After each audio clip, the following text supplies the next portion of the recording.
I know this is one of the problems with doing videos on YouTube and leaving them up is that when things happen, you're stuck with what you talked about before. There were two videos we did early this year. Anyway, we did two videos we did. One of them was why the D500 is such a great camera. And the other video was why I have the D500 and the D810, and I wasn't seeing any reason to make any changes. And I still feel like there's no reason to make any changes, except there's been a reason to make a change. And that is the guy that I share the studio with decided to change camera systems. And he had a Z8 and 4 lenses. And he asked me if I wanted to buy it from him for what the camera store in New York was going to offer him as a trade-in. And it was a deal I could not pass up. And so here we are. So I think I had 14 lenses for 14 lenses for the SLR system. And I used, I don't know, really 3 of them, maybe. And honestly, I'm getting old. And yes, I know. And I'm getting sick and tired of lugging around a bunch of stuff that I really no longer need.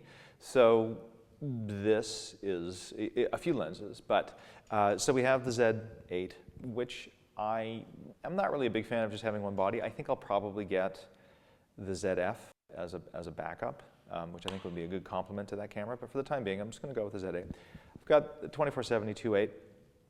There's the 20-1.8. There's the 35-1.8. There's a 28 2.8. I'm not quite sure what he was thinking when he bought this, but there it is.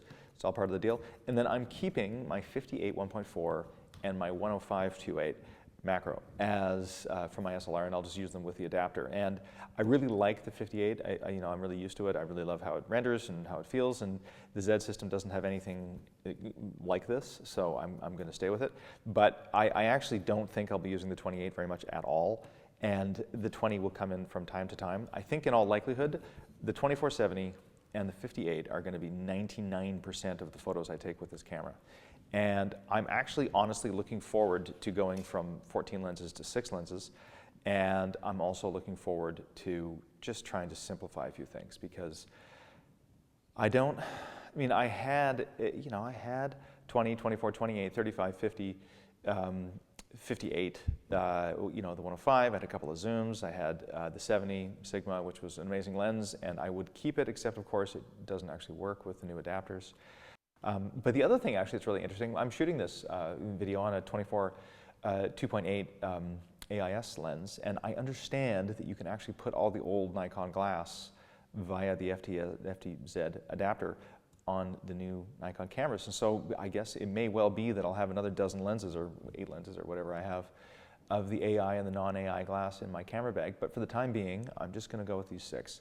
I haven't shot very much with this camera. I'm not super comfortable with it, and I don't really like being a fish out of water when it comes to shooting with new gear. I'm not a fan of the shutter sound, that's for sure. It feels a bit anemic. Every time I take a photo, I wonder if I've got something wrong on the setups.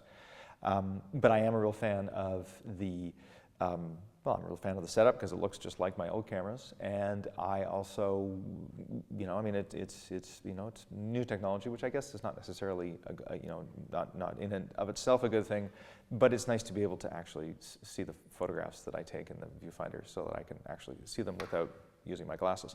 The only issue really that I have with it is the files are huge. 40, whatever it is, 7 megapixels.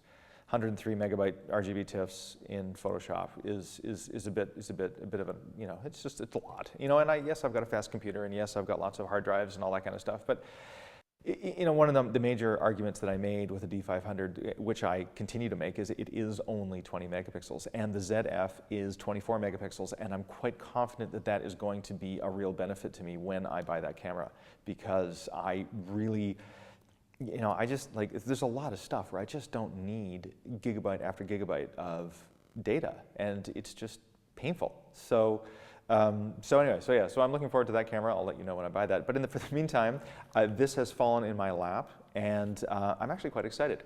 I bought the Really Right Stuff tripod pate for it, which fits perfectly, which is really nice. And I think aside from that, I'm pretty much ready to go. So wish me luck. And for those of you who want me to, basically for those of you who want to be a team member in the D500 Club, trust me, I still have my tattoo, and I still believe it's one of the best cameras ever. And I really wish that they made an upgraded version of it, because if they had made one, I would have bought it in a second. So, thanks for watching.